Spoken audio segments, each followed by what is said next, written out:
قرآنی صورتوں کی مختصر اردو تفسیر شہناز کیسر کے ساتھ اس رمضان صرف باب الایمان پر۔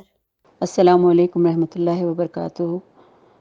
چلیے اب ہم اپنی اگلی نشست شروع کرتے ہیں۔ نحمدہ و نصلی علی رسولہ الکریم، اما بعد، فاعوذ باللہ من الشیطان الرجیم، بسم اللہ الرحمن الرحیم۔ رب اشرح لی صدری ویسر لی امری واحلل عقدۃ من لسانی یفقہوا قولی، رب زدنی علما، اللہم فقہنا فی الدین، اللہم فقہنا فی الدین، اللہم فقہنا فی الدین۔ ہم اس وقت سورہ شورہ سے اپنی تفسیر کا آغاز کرتے ہیں۔ حامیم، عین، سین، قاف، یہ بھی سارے حروف مقطعات ہی ہیں، اور اسی طرح اللہ غالب اور حکیم تمہاری طرف اور تم سے پہلے گزرے ہوئے رسولوں کی طرف وحی کرتا رہا ہے۔ آسمان اور زمین میں جو کچھ ہے وہ اسی کا ہے، وہ برتر اور عظیم ہے۔ قریب ہے کہ آسمان اوپر سے پھٹ پڑیں، فرشتے اپنے رب کی حمد کے ساتھ تسبیح کر رہے ہیں، اور زمین والوں کے حق میں درگزر کی درخواستیں کیے جاتے ہیں۔ اس بات سے آگاہ رہو کہ حقیقت میں اللہ غفور الرحیم ہے۔ جن لوگوں نے اس کو چھوڑ کر اپنے کچھ دوسرے سرپرست بنا رکھے ہیں، اللہ ہی ان پر نگران ہے اور تم ان کے حوالے دار نہیں ہو۔ ہاں، اسی طرح اے نبی، یہ قرآن بھی ہم نے تمہاری طرف وحی کیا ہے کہ تم بستیوں کے مرکز شہر مکہ اور اس کے ارد گرد و پیش رہنے والوں کو خبردار کر دو اور جمع ہونے کے دن سے ڈراؤ جس کے آنے میں کوئی شک نہیں۔ ایک گروہ کو جنت میں جانا ہے، دوسرے کو دوزخ میں۔ اگر اللہ چاہتا تو ان سب کو ایک ہی امت بنا دیتا، مگر وہ جسے چاہتا ہے اپنی رحمت میں داخل کرتا ہے، اور ظالموں کا نہ کوئی ولی ہے نہ مددگار۔ کیا یہ ایسے نادان ہیں کہ انہوں نے اسے چھوڑ کر دوسرے ولی بنا رکھے ہیں؟ ولی تو صرف اللہ ہی ہے، وہی مردوں کو زندہ کرتا ہے اور وہ ہر چیز پر قادر ہے۔ تمہارے درمیان جس معاملے میں بھی اختلاف ہو اس کا فیصلہ کرنا اللہ ہی کا کام ہے، اور وہی اللہ میرا رب ہے، اور اسی پر میں نے بھروسہ کیا اور اسی کی طرف میں رجوع کرتا ہوں۔ آسمان اور زمین کا بنانے والا، جس نے تمہاری اپنی جنس سے تمہارے لیے جوڑے پیدا کیے، اسی طرح جانوروں میں بھی انہی کے ہم جس جوڑے بنائے، اور اس طریقے سے وہ تمہاری نسلیں پھیلاتا جاتا ہے۔ کائنات کی کوئی چیز اس کے مشابہ نہیں، وہ سب کچھ سننے والا اور دیکھنے والا ہے، اور زمین و آسمان کے تمام خزانوں کی کنجیاں اس کے پاس ہیں۔ جسے چاہتا ہے کھلا رزق دیتا ہے، جسے چاہتا ہے نپتولا دیتا ہے، اسے ہر چیز کا علم ہے۔ میں نے تمہارے لیے دین کا وہی حصہ مقرر کیا ہے، وہی طریقہ مقرر کیا ہے جس کا حکم اس نے نوح کو دیا تھا، اور یہ اللہ تعالیٰ کی طرف سے ہی پیغام ہے کہ اللہ ہی نے ہمارے لیے دین اسلام کو مقرر کیا ہے، جو حضرت نوح علیہ السلام سے لے کر اس دنیا کے آخری دن تک وہی پیغام چلتا رہے گا، اور جسے اے محمد اب تمہاری طرف سے ہم نے وحی کے ذریعے سے بھیجا ہے، اور جس کی ہدایت ہم ابراہیم اور موسیٰ اور عیسیٰ کو دے چکے ہیں، اور اس تاکید کے ساتھ اس دین کو قائم کرو کہ اس میں متفرق نہ ہو جاؤ۔ یہی بات ان مشرکین کو سخت ناگوار ہوئی ہے جس کی طرف اے محمد تم انہیں دعوت دے رہے ہو۔ اللہ جسے چاہتا ہے اپنا لیتا ہے، اور وہ اپنی طرف آنے کا راستہ اسی کو دکھاتا ہے جو اس کی طرف رجوع کرے۔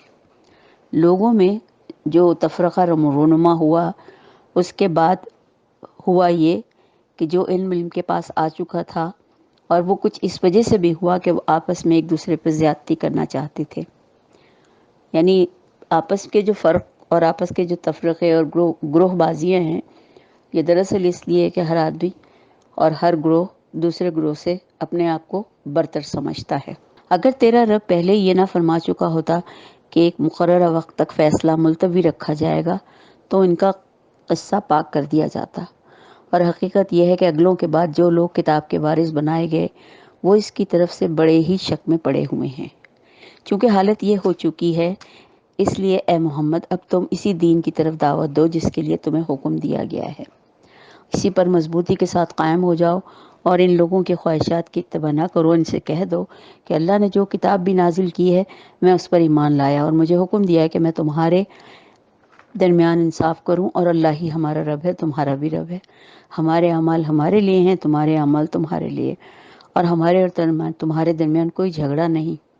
اللہ ایک روز ہم سب کو جمع کرے گا، اور اسی کی طرف ہم کو جانا ہے۔ اللہ کی دعوت پر لبیک کہے جانے کے بعد جو لوگ لبیک کہنے والوں سے اللہ کے معاملے میں جھگڑتے ہیں، ان کی حجت بازی ان کے رب کے نزدیک باطل ہے، اور یہ بالکل ایک بے وقوفی کی بات ہے، اور ان پر اس کا غضب ہے اور ان کے لیے سخت عذاب ہے۔ وہ اللہ ہی ہے جس نے حق کے ساتھ یہ کتاب اور میزان نازل کی ہے، اور تمہیں کیا خبر کہ شاید کہ فیصلے کی گھڑی قریب ہی آ گئی ہو، اور جو لوگ اس کے آنے پر ایمان نہیں رکھتے تو وہ اس لیے جلدی مچاتے ہیں، مگر جو اس پر ایمان رکھتے ہیں وہ اس سے ڈرتے ہیں، اور جو نہیں جانتے اور جو ایمان بھی نہیں رکھتے تو وہ زیادہ ہی جلدی مچاتے ہیں، ورنہ جن کو ذرا بھی خوف خدا ہوگا وہ کبھی بھی عذاب کی تمنا نہیں کریں گے۔ خوب سن لو، جو لوگ اس گھڑی کے آنے میں شک ڈالنے کی بحثیں کرتے ہیں وہ اصل میں بہت گمراہ ہو چکے ہیں۔ اللہ اپنے بندوں پر بہت مہربان ہے، جسے چاہتا ہے دیتا ہے، اور وہ بڑی قوت والا اور زبردست ہے۔ جو کوئی آخرت کی کھیتی چاہتا ہے اس کی کھیتی کو ہم بڑھاتے ہیں، اور جو دنیا کی کھیتی چاہتا ہے اسے دنیا میں ہی دے دیتے ہیں، مگر آخرت میں اس کا کوئی حصہ نہیں۔ کیا یہ لوگ کچھ ایسے شریک خدا رکھتے ہیں جنہوں نے ان کے لیے دین کی نوعیت رکھنے والا ایک ایسا طریقہ مقرر کر دیا ہے جسے اللہ کا کوئی سند، کوئی دلیل نہیں نازل ہوئی، اور جس پر اللہ کا کوئی اذن نہیں؟ اگر فیصلے کی بات طے نہ ہو گئی ہوتی تو ان کا قصہ چکا دیا جاتا۔ یقیناً ان ظالموں کے لیے دردناک عذاب ہے۔ تم دیکھو گے کہ یہ ظالم اس وقت اپنے کیے کے انجام سے ڈر رہے ہوں گے، اور وہ ان پر آ کر ہی رہے گا، بخلاف اس کے کہ جو لوگ ایمان لائے اور جنہوں نے نیک عمل کیے اور جنت کے گلستانوں میں ہوں گے، اور جو کچھ چاہیں گے اپنے رب کے ہاں سے پائیں گے۔ یہی بڑا فضل ہے، یہی وہ چیز ہے جس کی خوشخبری اللہ اپنے ان بندوں کو دیتا ہے جنہوں نے مان لیا، نیک عمل کیے۔ تو اے نبی ان لوگوں سے کہہ دو، میں اس کام کے لیے تم سے کسی اجر کا طالب نہیں، البتہ قرابت کی محبت ضرور چاہتا ہوں، تو جو کوئی بھلائی کمائے گا ہم اس کے لیے اس بھلائی میں خوبی کا اضافہ کریں گے، بے شک اللہ بڑا درگزر کرنے والا ہے۔ کیا یہ لوگ کہتے ہیں کہ اس شخص نے اللہ پر جھوٹا بہتان گھڑ لیا ہے؟ اگر اللہ چاہے تو تمہارے دل پر مہر کر دے اور وہ باطل کو مٹا دیتا ہے اور حق کو اپنے فرمانوں سے حق کر دکھاتا ہے۔ وہ سینے کے چھپے ہوئے رازوں کو بہت اچھی طرح جانتا ہے، اور وہی ہے جو اپنے بندوں سے توبہ بھی قبول کرتا ہے، برائیوں کو درگزر فرماتا ہے۔ حالانکہ تم لوگوں کے سب افعال کا اسے علم ہے، اور وہ ایمان لانے والوں اور نیک عمل کرنے والوں کی دعاؤں کو قبول کرتا ہے، اور اپنے فضل سے ان کو اور زیادہ دیتا ہے۔ رہے انکار کرنے والے تو ان کے لیے تو سخت سزا ہے۔ اگر اللہ اپنے سب بندوں کو کھلا رزق دے دیتا تو وہ زمین میں سرکشی کا طوفان برپا کر دیتے، مگر وہ حساب سے جتنا چاہتا ہے نازل کرتا ہے۔ یقیناً وہ اپنے بندوں سے باخبر ہے اور ان پر نگاہ رکھتا ہے۔ وہی ہے جو لوگوں کے مایوس ہو جانے کے بعد بارش برساتا ہے اور رحمت پھیلا دیتا ہے، اور وہی قابل تعریف ولی ہے۔ اس کی نشانیوں میں سے ہے کہ زمین اور آسمانوں کی پیدائش، یہ جاندار مخلوقات جو اس نے دونوں جگہ پھیلا رکھی ہیں، وہ جب چاہے انہیں اکٹھے کر سکتا ہے۔ تم لوگوں پر جب بھی کوئی مصیبت آئی تمہارے اپنے ہی ہاتھوں کی کمائی سے آئی، بہت سے قصوروں سے وہ ویسے ہی درگزر کر جاتا ہے۔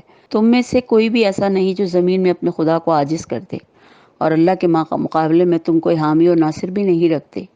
اس کی نشانیوں میں سے ہے یہ جہاز جو سمندر میں پہاڑوں کی طرح نظر آتے ہیں۔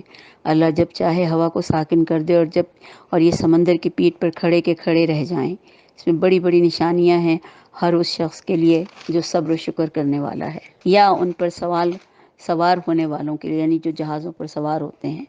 بہت سے لوگ بہت سے گناہوں سے درگزر کرتے ہوئے اپنے چند ہی کرتوتوں کی پاداش میں ایسے گناہوں میں گھر جاتے ہیں کہ اللہ چاہے تو انہیں فوراً ہی ڈبو دے، اور اس وقت ہماری آیات میں جھگڑے کرنے والوں کو پتہ چل جائے کہ ان کے لیے کوئی بھی جائے پناہ نہیں۔ یعنی کہ اللہ تعالیٰ بڑے سے بڑے گناہ تو معاف کر دیتا ہے، کبھی کبھی چھوٹے گناہ بھی اس طرح کے ہو جاتے ہیں کہ وہ گرفت میں آ جاتے ہیں۔ تو اللہ تعالیٰ یہی کہہ رہا ہے کہ میں اگر چاہوں تو 1 منٹ میں ان کو ان کے گناہوں سمیت ڈبو دوں، اور پھر یہ سب دیکھتے ہی رہ جائیں گے۔ جو کچھ بھی تم لوگوں کو دیا گیا ہے وہ محض دنیا کی چند روزہ زندگی کے لیے سر و سامان ہے، اور جو کچھ اللہ کے ہیں وہ بہتر بھی ہے، پائیدار بھی۔ وہ ان لوگوں کے لیے ہے جو ایمان لائے اور اپنے رب پر بھروسہ کرتے ہیں، جو بڑے بڑے گناہوں اور بے حیائی کے کاموں سے پرہیز کرتے ہیں۔ اور اپنے رب کا حکم مانتے ہیں، غصہ آئے تو درگزر کرتے ہیں، نماز قائم کرتے ہیں، اپنے معاملات آپس کے مشورے سے کرتے ہیں، ہم نے جو کچھ بھی رزق انہیں دیا ہے اس میں سے خرچ کرتے ہیں، اور جب ان پر زیادتی کی جاتی ہے تو اس کا مقابلہ کرتے ہیں۔ برائی کا بدلہ ویسے ہی برائی ہے، جو کوئی معاف کرے، اصلاح کرے تو اس کا اجر اللہ کے ذمے ہے۔ اللہ ظالموں کو بالکل نہیں پسند کرتا، اور جو لوگ ظالم ہونے کے بعد بدلہ لیں ان کو ملامت نہیں کی جا سکتی، کیونکہ ان کو تو صرف سزا ہی دی جا سکتی ہے، کیونکہ ظالم بھی ہیں اور پھر بدلہ بھی لے رہے ہیں۔ اصل میں وہ لوگ اس بات کے مستحق ہیں کہ ان کے ساتھ بھلائی کی جائے، کہ جو ظلم ہوں اور پھر بدلہ نہ لیں، ان اور پھر ملامت کے مستحق بھی تو وہی تو ہیں جو دوسروں پر ظلم کرتے ہیں۔ یعنی ایک تو ظالم خود ظلم بھی کر رہا ہے اور پھر بدلہ بھی لینا چاہتا ہے، اور ایک ہوتا ہے جس پر ظلم ہوتا ہے لیکن نہ تو وہ ظلم کے ملامت کرتا ہے نہ ہی بدلہ لیتا ہے، سب اللہ پر چھوڑ دیتا ہے۔ تو جو لوگ زمین میں ناحق زیادتیاں کرتے ہیں ایسے لوگوں کے لیے دردناک عذاب ہے۔ البتہ جو شخص صبر سے کام لے، درگزر کرے، تو پھر یہ بہت بڑی ہمت کا کام ہے۔ جس کو اللہ ہی گمراہی میں پھینک دے، اس کا کوئی سنبھالنے والا اللہ کے بعد نہیں ہے۔ تم دیکھو گے کہ یہ ظالم جب عذاب دیکھیں گے تو کہیں گے اب پلٹنے کی بھی کوئی سبیل ہے، اور تم دیکھو گے کہ جہنم جب ان کے سامنے لائی جائے گی تو ذلت کے مارے جھکے جاتے ہوں گے، اس کو نظر بچا بچا کے کنکھیوں سے دیکھتے ہوں گے۔ اس وقت وہ لوگ جو ایمان لائے تھے کہیں گے واقعی اصل زیاں کار تو وہی ہیں جنہوں نے آج قیامت کے دن اپنے آپ کو اور اپنے متعلقین کو خسارے میں ڈال دیا۔ خبردار رہو، ظالم لوگ مستقل عذاب میں ہوں گے، اور ان میں کوئی ان کو بچانے والا نہ ہوگا، کوئی ان کا حامی و سرپرست نہ ہوگا جو اللہ کے مقابلے میں ان کی مدد کو آئیں۔ جسے اللہ ایک دفعہ گمراہی میں پھینک دے، اس کے لیے بچاؤ کی کوئی سبیل نہیں۔ مان لو اپنے رب کی بات اس سے پہلے کہ وہ دن آئے جس کے ٹلنے کی کوئی صورت اللہ کی طرف سے نہیں۔ اس دن تمہارے لیے کوئی جائے پناہ نہ ہوگی، اور نہ ہی کوئی تمہارے حال کو بدلنے کی کوشش کرے گا۔ اب اگر یہ لوگ منہ پھیرتے ہیں تو اے نبی، ہم نے تم کو ان کا نگران بنا کر تو نہیں بھیجا، تم تو صرف بات پہنچانے کے ذمہ دار ہو۔ انسان کا حال یہ ہے کہ جب ہم اسے اپنی رحمت کا مزہ چکھاتے ہیں تو خوب خوشی سے پھول جاتا ہے، اور اگر اس کے اپنے ہاتھوں کا کیا دھرا کسی مصیبت کی شکل میں اس پر الٹ پڑتا ہے تو سخت ناشکرا بن جاتا ہے۔ اللہ زمین اور آسمانوں کی بادشاہی کا مالک ہے، جو کچھ چاہتا ہے، جو کچھ کرنا چاہتا ہے کرتا ہے، جو پیدا کرنا چاہتا ہے پیدا کرتا ہے۔ کسی کو لڑکیاں دیتا ہے اور جس کو چاہتا ہے لڑکے دیتا ہے، اور جسے چاہتا ہے لڑکے لڑکیاں ملا جلا کر دیتا ہے، اور جسے چاہتا ہے بانجھ کر دیتا ہے۔ وہی سب کچھ جانتا ہے اور ہر چیز پر قادر ہے۔ کسی بشر کا یہ مقام نہیں کہ اللہ اس سے روبرو بات کرے۔ اس کی بات یا تو وحی یا اشارے کے طور پر ہوتی ہے، یا پردے کے پیچھے سے، یا پھر وہ کوئی پیغام بر فرشتہ بھیجتا ہے۔ وہ اس کے حکم سے جو کچھ چاہتا ہے وہی کرتا ہے۔ وہ بہت برتر اور حکیم ہے۔ اسی طرح اے نبی، ہم نے اپنے حکم سے ایک روح تمہاری طرف وحی کی ہے۔ تمہیں کچھ بھی پتہ نہ تھا کہ کتاب کیا ہوتی ہے اور ایمان کیا ہوتا ہے، مگر اس روح نے ہمارے کہنے پر ایک روشنی کا ایک ایسا حالہ بنا دیا جس سے ہم تمہیں راستہ دکھاتے ہیں، اور اپنے بندوں میں سے جسے چاہتے ہیں یقیناً سیدھے راستے کی طرف رہنمائی کر رہے ہو، اور یہ کام صرف تم ہماری ہی ایما پہ کر رہے ہو، اس خدا کے راستے کی طرف جو زمین اور آسمان کا مالک ہے۔ خبردار رہو، سارے معاملات اللہ ہی کی طرف رجوع کرتے ہیں، بے شک اسی کی طرف ہمیں لوٹ کر جانا ہے۔ چنانچہ اب ہم سوائے اس بات کے اگر ہم یہ بھی نہ یاد رکھ سکیں کہ ہمارا پیدا کرنے والا اور ہمارا اللہ ہر طرف سے ہمیں نہ صرف گھیرے ہوئے بلکہ ہر نعمت سے ہمیں نواز بھی رہا ہے، اللہ ہمیں اس کو سمجھنے کی توفیق دے۔ چلیے اب ہم سورہ زخرف کی ابتدا کرتے ہیں۔ یہ بھی مکی صورت ہے۔ شروع اللہ کے نام سے جو بے انتہا مہربان و رحم کرنے والا ہے۔ حامیم۔ قسم ہے اس واضح کتاب کی کہ ہم نے اسے عربی زبان کا قرآن بنایا ہے تاکہ تم لوگ اسے سمجھو، اور در حقیقت یہ ایک الکتاب ہے، یہ ایک یعنی حقیقت ہے، ہمارے یہاں بڑی ہی بلند مرتبہ اور حکمت سے لبریز کتاب۔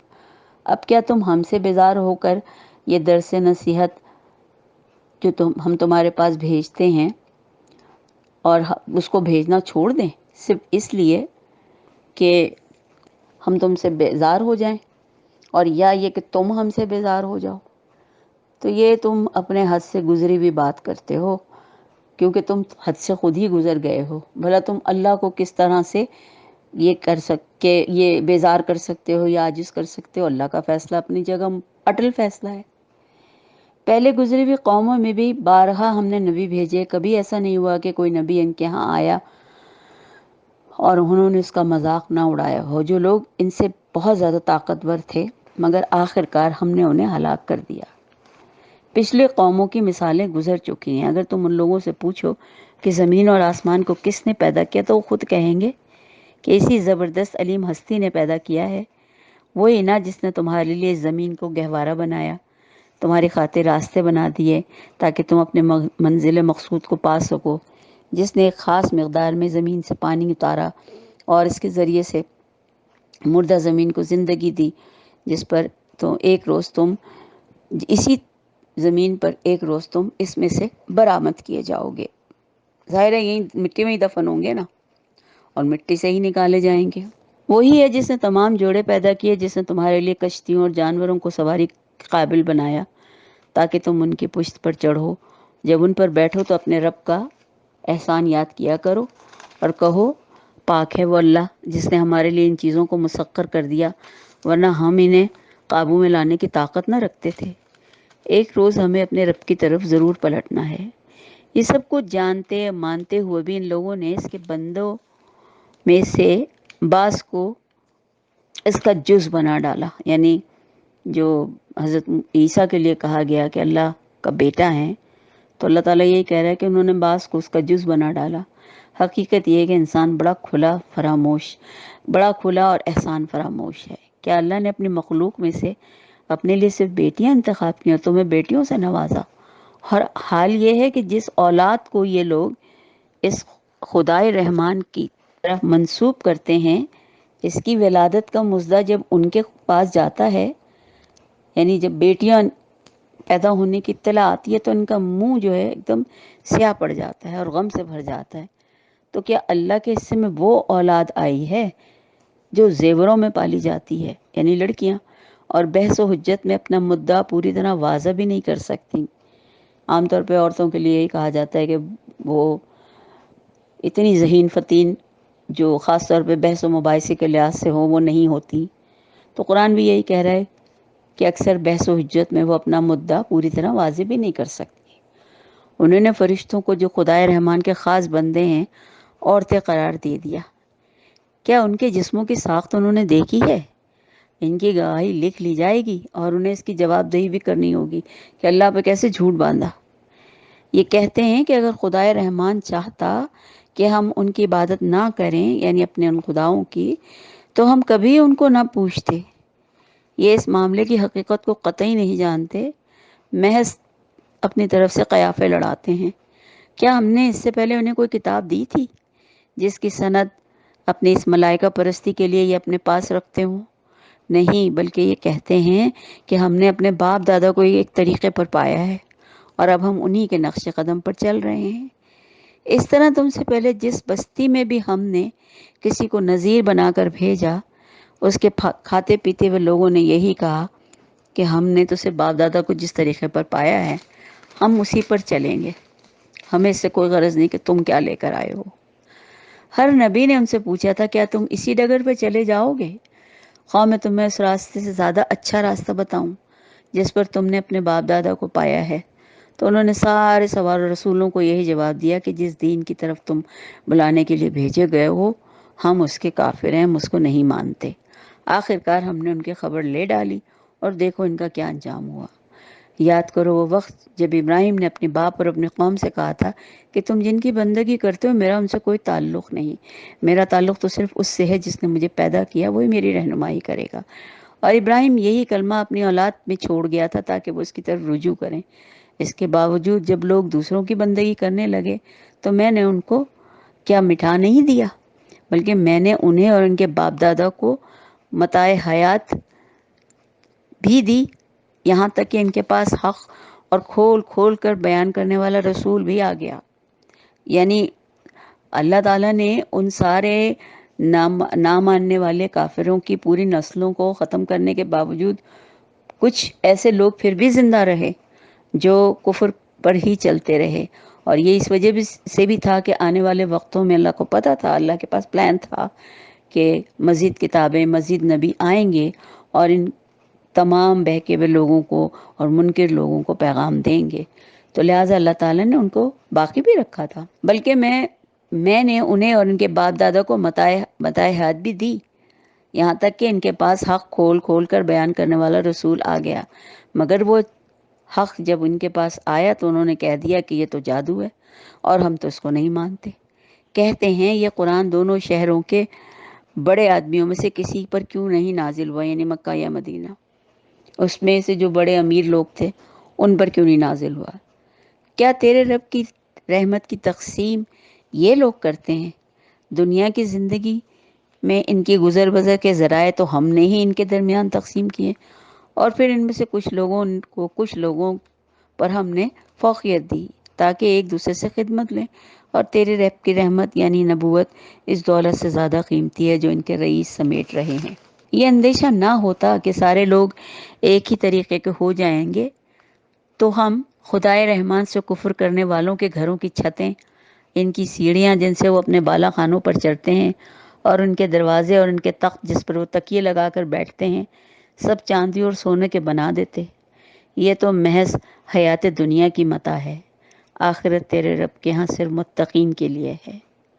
جو شخص رحمان کے ذکر سے غفلت برتتا ہے اور غافل رہتا ہے، ہم اس پر ایک شیطان مسلط کر دیتے ہیں اور وہ اس کا رفیق بن جاتا ہے۔ یہ شیاطین ایسے لوگوں کو راہ راست پر آنے سے روکتے ہیں اور اپنی جگہ وہی سمجھتے ہیں کہ ہم ٹھیک جا رہے ہیں۔ آخرکار جب یہ شخص ہمارے پاس پہنچے گا تو اپنے شیطان سے کہے گا کہ کاش میرے اور تیرے درمیان مشرق اور مغرب کا فاصلہ ہوتا، تو بڑا ہی بدترین ساتھی نکلا۔ اس وقت ان لوگوں سے کہا جائے گا جب تم ظلم کر چکے تو آج یہ بات تمہارے لیے کچھ بھی نافع نہیں ہے، کچھ فائدہ نہ دے گی کہ تم اور تمہارے شیاطین عذاب میں مشترک ہیں۔ اب کیا اے نبی تم بہروں کو سناؤ گے یا اندھوں اور سری گمراہی میں پڑے ہوئے لوگوں کو راستہ دکھاؤ گے؟ ہمیں تو ان کو سزا دینی ہے، خواہ ہم تمہیں دنیا سے اٹھا لیں یا تم کو آنکھوں سے ان کا وہ انجام دکھا دیں جس کا ہم نے ان سے وعدہ کیا ہے۔ ہمیں اس پر پوری قدرت حاصل ہے۔ تم بہرحال اس کتاب کو مضبوطی سے تھامے رہو جو وحی کے ذریعے تمہارے پاس بھیجی گئی ہے، یقیناً تم سیدھے راستے پر ہو۔ حقیقت یہ ہے کہ یہ کتاب تمہارے لیے اور تمہاری قوم کے لیے ایک بہت بڑا شرف ہے، اور ان قریب تم لوگوں کو اس کی جواب دہی کرنی ہوگی۔ تم سے پہلے ہم نے جتنے رسول بھیجے ان سب سے پوچھ لو، دیکھو کیا ہم نے خدائے رحمان کے سوا کچھ دوسرے معبود بھی مقرر کیے تھے کہ ان کی بندگی کی جائے؟ ہم نے موسیٰ کو اپنی نشانیوں کے ساتھ فرعون اور اس کی سلطنت کے پاس بھیجا، اور اس نے جا کر کہا کہ میں رب العالمین کا رسول ہوں۔ پھر جب اس نے ہماری نشانیاں اس کے سامنے پیش کی تو وہ ٹھٹے مار کر ہنسنے لگے۔ ہم پر ایک ایسی نشانی ان کو دکھا، پھر ان کو ایک پہ ایک نشانی دکھاتے چلے گئے جو پہلی سے بھی بڑھ چڑھ کر تھی، اور ہم نے ان کو عذاب میں دھر لیا کہ وہ اپنی روش سے باز آئیں۔ ہر عذاب کے موقع پر وہ کہتے اے ساحر، اپنے رب کی طرف سے جو منصب تجھے حاصل ہے اس کی بنا پر ہمارے لیے اس سے دعا کر کہ ہم راہ راست پر آ جائیں گے۔ مگر جوں ہم نے ان پر سے عذاب ہٹایا وہ اپنی بات سے پھر گئے۔ ایک روز فرعون نے اپنی قوم کے درمیان پکار کر کہا، لوگوں کیا مصر کی بادشاہی میری نہیں ہے اور یہ نہریں میرے نیچے نہیں بہتی ہیں؟ کیا تم لوگوں کو نظر نہیں آتا کہ میں بہتر ہوں یا یہ شخص جو ذلیل اور حقیر ہے اور اپنی بات بھی کھول کر بیان نہیں کر سکتا؟ کیوں نہ اس پر سونے کے کنگن اتارے گئے یا فرشتوں کا ایک دستہ اس کے پاس کیوں نہ آیا؟ اس نے اپنی قوم کو ہلکا سمجھا اور انہوں نے اس کی اطاعت کی۔ حقیقت میں وہ تھے ہی فاسق لوگ۔ آخرکار جب انہوں نے ہمیں غضبناک کر دیا تو ہم نے ان سے انتقام لیا اور ان کو اکٹھا غرق کر دیا، اور بعد والوں کے لیے ہم نے اس کو نشان عبرت بنا دیا۔ اور جو ہی ابن مریم کی مثال دی گئی تو تمہارے قوم کے لوگوں نے اس پر غل مچا دیا، کہنے لگے ہمارے معبود اچھے ہیں یا وہ؟ یہ مثال تمہارے سامنے محض بحث کے لیے لائے ہیں، حقیقت یہ ہے کہ یہ ہیں ہی جھگڑالو لوگ۔ ابن مریم اس کے سوا کچھ بھی نہ تھا کہ ایک بندہ تھا جس پر ہم نے انعام کیا اور بنی اسرائیل کے لیے اسے اپنی قدرت کا ایک نمونہ بنا دیا۔ ہم چاہے تو تم سے فرشتے پیدا کر دیں جو زمین میں تمہارے جانشین ہو، اور وہ ابن مریم دراصل قیامت کی ایک نشانی ہے، بس تم اس میں شک نہ کرو اور میری بات مان لو کہ یہی سیدھا راستہ ہے۔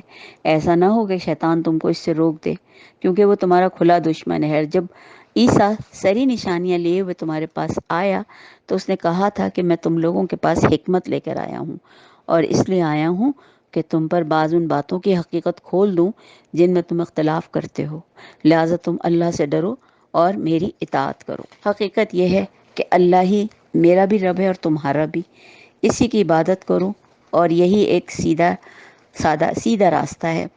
مگر اس کی صاف تعلیم کے باوجود گروہوں نے آپس میں اختلاف کیا، بس تباہی ہے ان لوگوں کے لیے جنہوں نے ظلم کیا، اور وہ ایک دردناک دن کے عذاب سے ضرور دوچار ہوں گے۔ کیا یہ لوگ بس اب اسی چیز کے منتظر ہیں کہ اچانک ان پہ قیامت آ جائے اور انہیں خبر بھی نہ ہو؟ وہ دن جب آئے گا تو متقین کو چھوڑ کر باقی سب ایک دوسرے سے الگ بھی ہو جائیں گے اور دشمن ہو کر رہ جائیں گے۔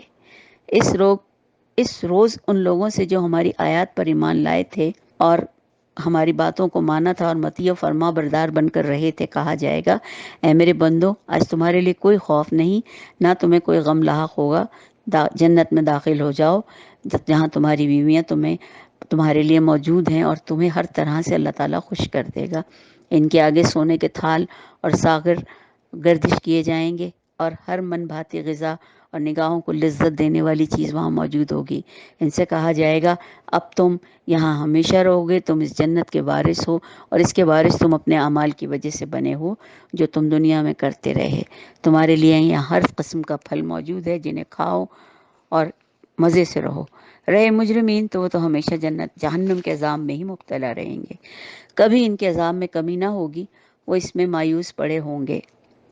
ان پر ہم نے ظلم نہیں کیا، بلکہ یہ وہ خود ہی اپنے اوپر ظلم کرتے رہے۔ وہ پکاریں گے، اے مالک، اے مالک، تیرا رب ہمارا کام ہی تمام کر دے۔ مالک جو ہے وہ جہنم کے داروغہ کا نام ہے، کہ اپنے رب سے کہے تو ہمارا کام ہی تمام کر دے تو اچھا ہے۔ وہ جواب دے گا، تم یوں ہی پڑے رہو گے، ہم تمہارے پاس حق لے کر آئے تھے، مگر تم میں سے اکثر کو حق ناگوار تھا۔ کیا ان لوگوں نے کوئی اقدام کرنے کا فیصلہ کر لیا ہے؟ اچھا، تو ہم بھی پھر ایک فیصلہ کیے لیتے ہیں۔ کیا انہوں نے یہ سمجھ رکھا ہے کہ ہم کی راز کی باتیں سرگوشیاں نہیں جانتے یا نہیں سن سکتے؟ ہمارے فرشتے انہی کے پاس بیٹھے سب کچھ لکھ رہے ہیں۔ ان سے کہو، اگر واقعی رحمان کی کوئی اولاد ہوتی تو سب سے پہلے عبادت کرنے والا میں ہوتا۔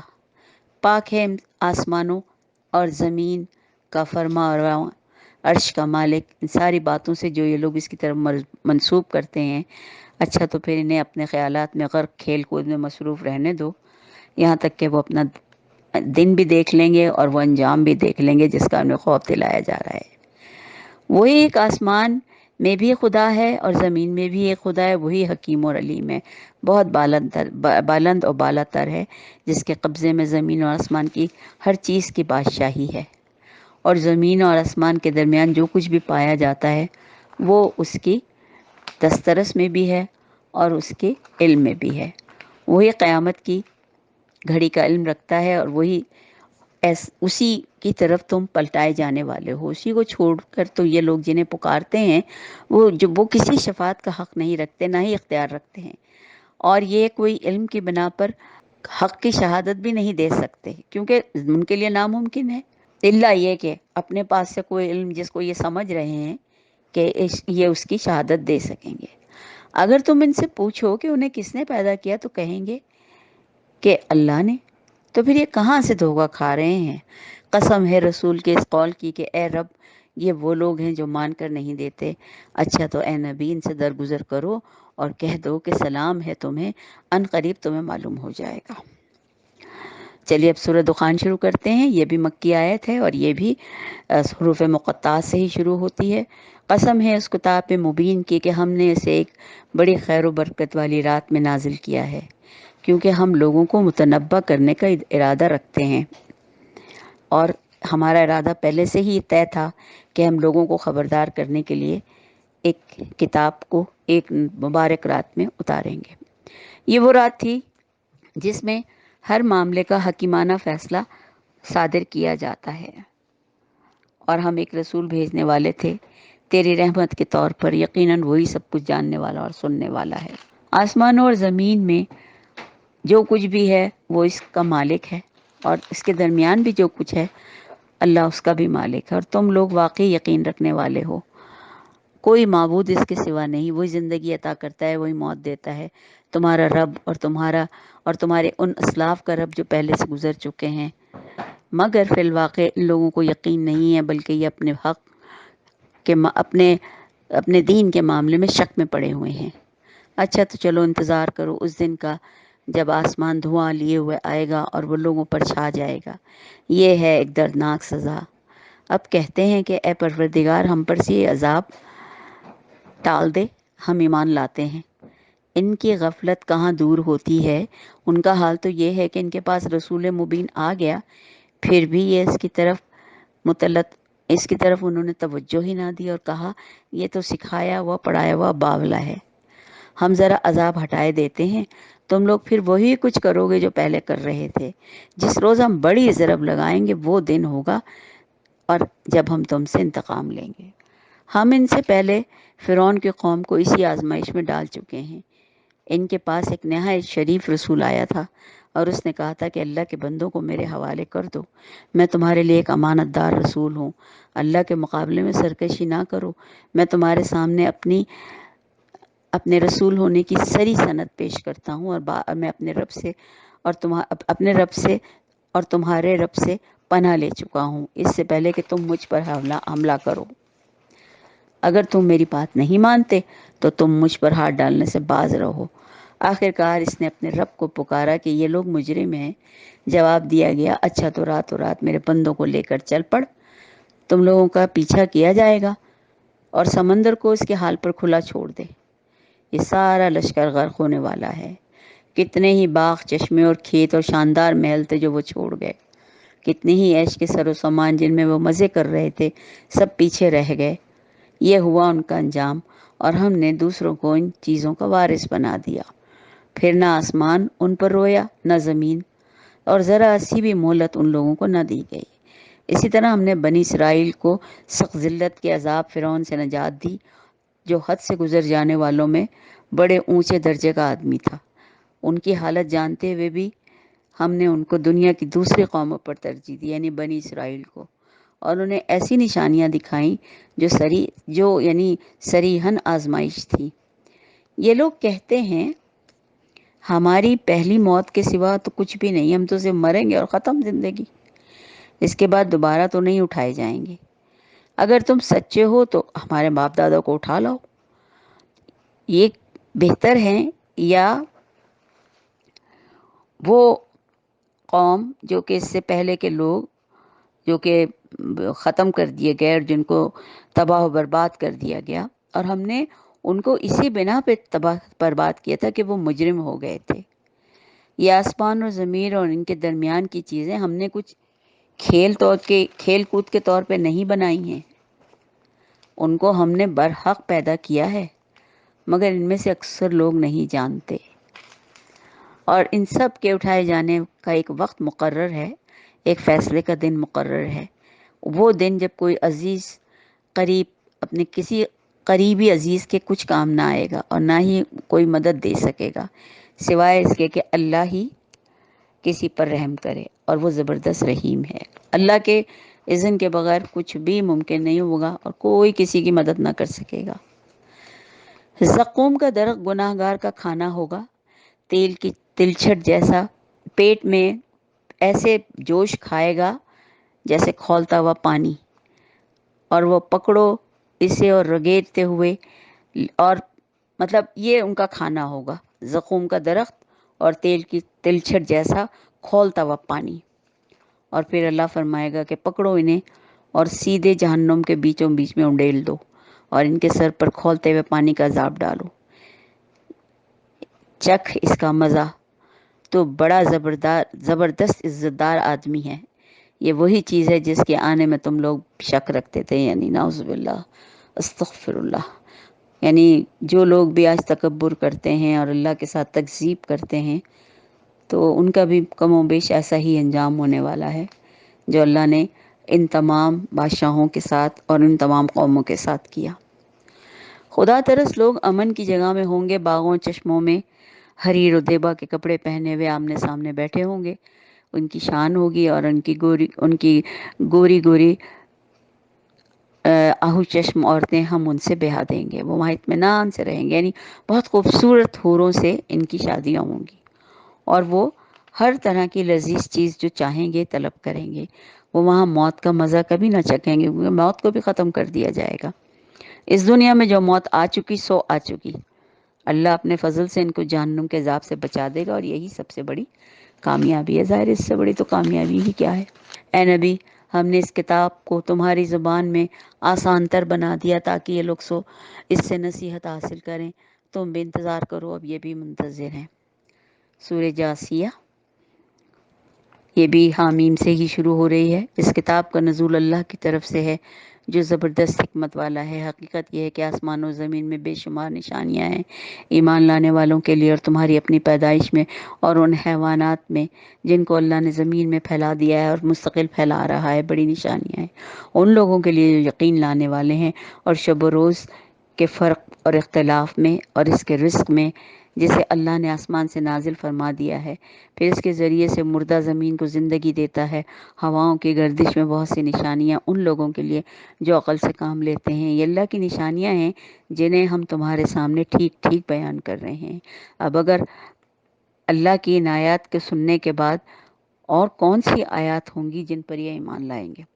اب اگر اس پہ نہ لائے تو اب کس بات کے منتظر ہیں؟ تباہی ہے ہر اس جھوٹے بدعمال شخص کے لیے جس کے سامنے اللہ کی آیات جب پڑھی جاتی ہیں وہ ان کو سنتا ہے، پھر پورے غرور کے ساتھ اپنے کفر پر اسی طرح اڑا رہتا ہے کہ گویا اس نے سنا ہی نہیں۔ ایسے شخص کو دردناک عذاب کی خبر سنا دو، خوشخبری دے دو۔ ہماری آیات میں سے جب کوئی بات اس کے علم میں آتی ہے تو وہ ان کا مذاق بنا لیتا ہے۔ ایسے سب لوگوں کے لیے ذلت کا عذاب ہے۔ قرآن کا علم آنے کے بعد اور قرآن کی باتیں معلوم ہونے کے بعد اگر ہم ان کا احترام کرنے کے بجائے اس میں اور مزید بے یقینی کریں تو پھر ہم سے زیادہ بے وقوف کوئی نہ ہوگا۔ اور یہ انہی لوگوں کی بات ہو رہی ہے کہ جب ان کے علم میں کوئی بات آ بھی جاتی ہے تو اس کا مذاق بنا دیتے ہیں۔ ان کے آگے جہنم ہے اور جو کچھ بھی انہوں نے دنیا میں کمایا ہے اس میں سے کوئی چیز ان کے کام نہ آئے گی، اور نہ تو وہ ان کے سرپرست ہی ان کے لیے کچھ کر سکیں گے جنہیں وہ اللہ کو چھوڑ کر اپنا ولی بناتے تھے۔ یہ ان کے لیے بڑا عذاب ہے۔ یہ قرآن سراسر ہدایت ہے اور ان لوگوں کے لیے بلا کا دردناک عذاب ہے جنہوں نے اپنے رب کی آیات کو ماننے سے انکار کیا۔ وہ اللہ ہی تو ہے جس نے تمہارے لیے سمندر کو مسخر کیا تاکہ اس کے حکم سے کشتیاں اس میں چلیں اور تم اس کا فضل تلاش کرو اور شکر گزار بنو۔ اس نے زمین اور آسمان کی ساری چیزیں تمہارے سامنے مسخر کر دی ہیں۔ یہ سب کچھ وہ اپنے پاس سے کرتا ہے اور یہ سب تمہارے لیے ہے۔ اس میں بڑی نشانیاں ہیں ان لوگوں کے لیے جو غور کرتے ہیں۔ اے نبی، ایمان لانے والوں سے کہہ دو کہ جو لوگ اللہ کی طرف سے برے دن کے آنے کا اندیشہ نہیں رکھتے ان کی حرکتوں سے درگزر سے کام لیں تاکہ اللہ خود ایک گروہ کو اس کی کمائی کا بدلہ دے۔ جو کوئی نیک عمل کرے گا تو اپنے لیے کرے گا، برائی کرے گا تو وہ بھی خود ہی اس کا خمیازہ بھگتے گا۔ پھر جانا تو سب کو اپنے رب کی ہی طرف ہے۔ اس سے پہلے بنی اسرائیل کو ہم نے کتاب اور حکمت اور نبوت عطا کی تھی، ان کو ہم نے بہت عمدہ زندگی کا سامان دیا، دنیا بھر کے لوگوں پر انہیں فضیلت دی اور دین کے معاملے میں بھی انہیں واضح ہدایت دے دی، پھر بھی وہ لوگ اختلاف ہی کرتے رہے، اور پھر اس اختلاف کی وجہ سے جو کچھ ان کے درمیان رونما ہوا وہ ناواقفیت کی بنا سے نہیں تھا بلکہ علم آ جانے کے بعد ہوا، اور اس بنا پر ہوا کہ وہ آپس میں ایک دوسرے پر زیادتی کرنا چاہتے تھے۔ اللہ قیامت کے روز ان کے معاملات کا فیصلہ فرما دے گا جن میں وہ اختلافات کرتے رہے ہیں۔ اس کے بعد اے نبی ہم نے تم کو دین کے معاملے میں ایک صاف صاف شریعت کے ساتھ قائم کیا، لہٰذا تم اسی پر چلو اور اس پر لوگوں کی خواہشات کی اتباع نہ کرو جو علم نہیں رکھتے، خاص طور پر ان لوگوں کی جو اس کا علم نہیں رکھتے، ان کی اتباع نہ کرو۔ اللہ کے مقابلے میں وہ تمہارے کچھ کام نہیں آ سکتے۔ ظالم لوگ ایک دوسرے کے ساتھی ہیں اور متقیوں کا ساتھی اللہ ہے۔ یہ بصیرت کی روشنیاں ہیں جو سب لوگوں کے لیے، اور ہدایت اور رحمت ان لوگوں کے لیے جو یقین لائیں۔ کیا وہ لوگ جنہوں نے برائیوں کا ارتکاب کیا ہے یہ سمجھے بیٹھے ہیں کہ ہم انہیں اور ایمان لانے والے اور نیک عمل کرنے والوں کو ایک جیسا کر دیں گے؟ ان کا جینا مرنا یکساں ہو جائے گا۔ بہت ہی برے حکم اور فیصلے ہیں جو یہ لوگ لگاتے ہیں۔ اللہ نے تو آسمان اور زمین کو برحق پیدا کیا ہے، اور اس لیے کیا ہے کہ ہر متنفس کو اس کی کمائی کا بدلہ دے دیا جائے۔ لوگوں پہ ظلم ہرگز نہ کیا جائے گا۔ پھر کیا تم نے کبھی اس شخص کے حال پر بھی غور کیا جس نے اپنے خواہش نفس کو اپنا خدا بنا لیا، اور اللہ کے علم کے آ جانے کے باوجود اس نے اس کو ماننے سے انکار کر دیا، اور یوں اللہ نے اسے گمراہی میں پھینک دیا، اور اس کے دل اور کانوں پر مہر لگا دی، اور اس کی آنکھوں پر پردہ ڈال دیا۔ اللہ کے بعد اب کون ہے جو اسے ہدایت دے؟ کیا تم لوگ کوئی سبق نہیں لیتے؟ یہ لوگ کہتے ہیں کہ ہماری تو بس یہی زندگی ہے جو اس دنیا میں ہم جی رہے ہیں، اور اس زندگی کے بعد کچھ بھی نہیں ہے، ہمارا مرنا جینا سب یہی ہے، اور گردش ایام اس کے سوا کوئی چیز نہیں کہ جو ہمیں ہلاک کرتی ہو۔ درحقیقت اس معاملے میں ان کے پاس کوئی علم ہی نہیں، یہ محض گمان کی بنا پر یہ باتیں کرتے ہیں، اور جب ہماری واضح آیات انہیں سنائی جاتی ہیں تو ان کے پاس حجت اس کے سوا نہیں ہوتی کہ اٹھا لاؤ ہمارے ماں باپ کو اگر تم ہو سچے۔ اے نبی ان سے، کیونکہ بار بار وہ یہ کہتے تھے کہ اگر آپ سچے ہیں تو پھر آپ ہمارے ماں باپ کو سامنے لے آئیے، کیونکہ آپ کہتے ہیں کہ مرنے کے بعد ہم دوبارہ کھڑے کیے جائیں گے۔ یہ اہل مکہ کا مطالبہ تھا۔ اے نبی ان سے کہو اللہ ہی زندگی بخشتا ہے اور پھر وہی تمہیں موت دیتا ہے، پھر وہی تم کو قیامت کے دن جمع کرے گا جس کے آنے میں کوئی شک نہیں، مگر اکثر لوگ نہیں جانتے۔ زمین اور آسمانوں کی بادشاہی اللہ ہی کے لیے ہے۔ جس روز قیامت کی گھڑی آ کھڑی ہوگی اس دن باطل پر اس خسارے میں پڑ جائیں گے۔ اس وقت تم ہرگز اپنے آپ کو نہ بچا سکو گے، اور تم ہر گروہ کو گھٹنوں کے بل گرا ہوا دیکھو گے، اور ہر گروہ کو پکارا جائے گا کہ آئے اور اپنا اعمال نامہ دیکھے۔ ان سے کہا جائے گا آج تم لوگوں کو ان اعمال کا بدلہ دیا جائے گا جو تم کرتے رہے ہو، اور ہمارا تیار کیا ہوا اعمال نامہ جو تمہارے اوپر ٹھیک ٹھیک شہادت دے رہا ہے، جو کچھ بھی تم کرتے تھے اسے ہم لکھواتے جاتے تھے تاکہ کوئی حجت ہی نہیں باقی رہے۔ پھر وہ لوگ جو ایمان لائے تھے اور نیک عمل کرتے رہے انہیں ان کا رب اپنی رحمت میں داخل کرے گا، اور یہی سری کامیابی ہے۔ جن لوگوں نے کفر کیا تھا ان سے کہا جائے گا کیا میری آیات تم کو سنائی نہیں جاتی تھی؟